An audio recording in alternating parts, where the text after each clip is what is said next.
Many students drive to and from campus every day. The financial burden of rising gas prices can be a challenge. California recently passed a law aimed to alleviate gas price costs for consumers. For many young adults, this election is their first time casting a ballot. For resources on how to register to vote, visit www.seccvote.org. Live in San Jose, Sofi Cipriano, Update News. Liberation Day, as Trump is calling it, has sparked nationwide pushback. The Week of Rage is a continued effort from student protesters for San Jose State's administration to address their demands.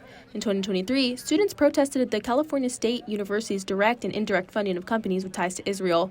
Some CSUs have made plans to divest from companies that support Israel. In April, SJSU's Associated Students passed a boycott resolution that called for AS funds to stop contributing to companies such as Dell and HPE that help to supply Israel. Students expressed their disagreement with the way SJSU uses student tuition money in relations to the war. We're essentially asking SJSU to defund, which is a realistic expectation, as well as using our tuition funds for what they should be used, which is the student needs and not necessarily a genocide across the world. Update News reached out to administration about university funding of Israel. As we outlined in our May 10th message to campus, an initial review of investments by the Tower Foundation Board indicates no direct holdings of companies identified in the April 29th AS student resolution. Some of the protesters' demands call for SJSU to divest from Israel, to call the war a genocide, and to fire tenured professor Jonathan Roth for the altercation he got in a pro-Palestinian protest in February. When Update News reached out to administration, they declined to comment on matters regarding personnel. We want to advance what we see as a national struggle, well, really an international struggle, especially after 1 year since October 7th. We believe it's important now than ever to continue advocating for Palestine, continue advocating for Lebanon now. Members of Students for Justice in Palestine say the Week of Rage is not only to protest. That's not the only reason for the Week of Rage. It's also to foster a sense of community within our SJSU campus, solidarity between different organizations and groups, as well as fundraising for Palestine. The continuing protest from students intends to put pressure on SJSU's community.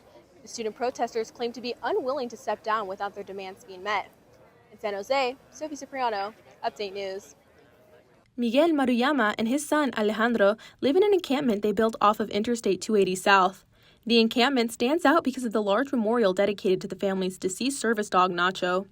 The memorial is an ofrenda they built to celebrate Dia de los Muertos, a Mexican holiday that honors deceased loved ones, family, and pets.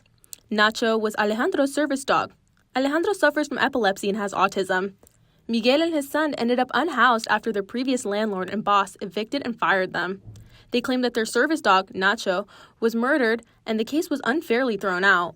I did it to try and draw people's attention, so that people know about the corruption happening here in San Jose. The family has been at this location for several weeks, and now they are facing an abatement from Caltrans. The first abatement they faced was supposed to be before Dia de los Muertos, but Caltrans allowed an extension until after the holiday. It feels very awful that from all sides they aim at us, that nobody can help us. So yeah, it does feel awful. Caltrans told Update News they postponed the date because they recognize the significance of the holiday. Caltrans has put up another notice that would require them to leave by Friday. Some community members believe that Caltrans should let them stay in their encampment until they find housing. So they've made this area beautiful, the community supports it, and, why not give them the benefit of a few more weeks? Miguel and Alejandro say they hope to find housing soon and to keep a community garden up as a memorial for Nacho after. With a new notice to vacate, we will see what Caltrans' response will be to their pleas. In San Jose, I'm Sofi Cipriano, Update News. California Governor Gavin Newsom passed a law this month that will affect gas price spikes for Californians. The law will require oil refineries to maintain a minimum inventory of fuel in their storage. Maintaining a minimum amount of fuel in storage is predicted to stop sudden shortages, which cause price spikes for consumers. Gas prices from the last 10 years have shown up to $1 increase in between years. These prices have effects on California consumers.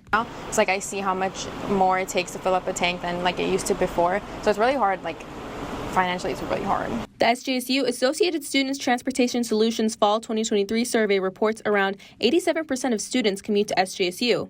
About 30% of those commuters drive alone to campus. Spikes in gas prices have an impact on our community.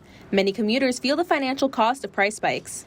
Commuter Samantha George says her car gas mileage combined with gas price spikes makes her commute to school expensive. Like the way I get to school, because of that, I would say every 2 weeks I have to drop like $70 on gas.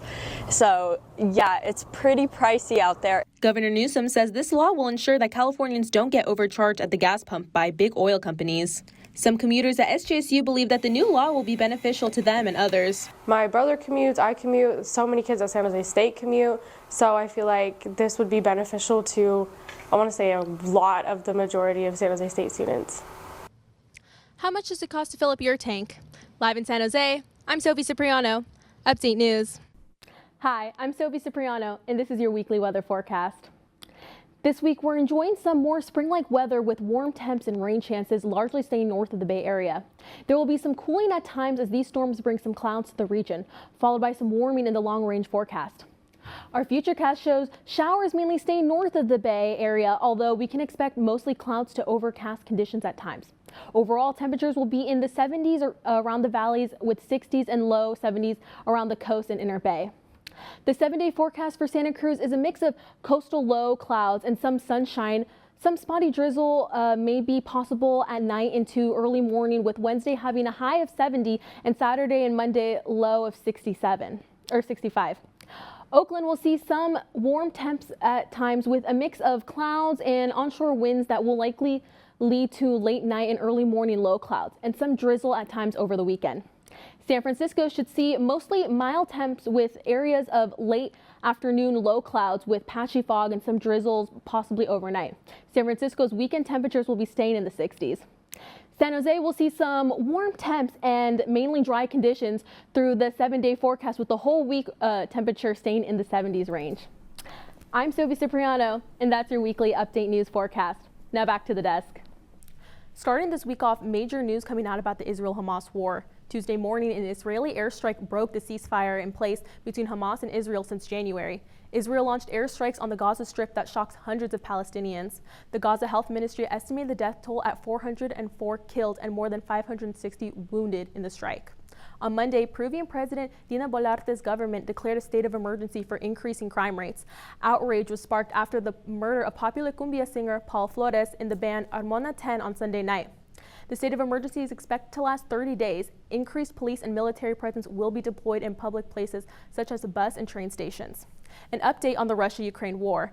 On Tuesday, in a phone call with U.S. President Donald Trump, Russian President Vladimir Putin agreed to halt strikes on energy infrastructures in Ukraine.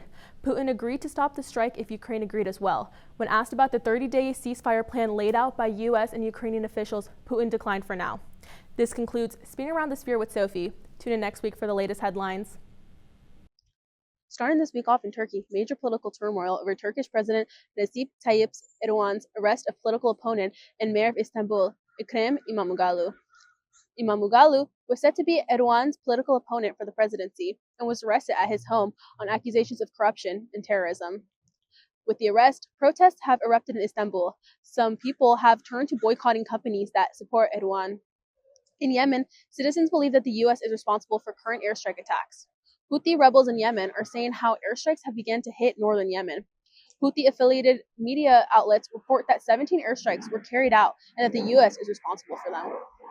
Heading to South America, on Wednesday, 3 out of 5 of Brazil's Supreme Court justices voted to put former Brazilian President Jair Bolsonaro on trial for allegedly attempting a coup.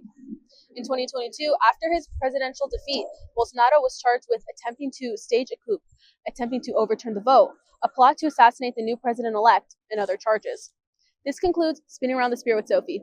Tune in to next week for the latest headlines. The Biden-Harris administration has reportedly proposed a plan to expand birth control accessibility under the Affordable Care Act. Reporter Angela Nguyen has more on the topic. Struggles with addiction, homelessness, and mental health challenges can often feel isolating. The Recovery Cafe stands out as a beacon of hope. This unique place offers more than just coffee. Reporter Mohammed Najimi will give us more insight.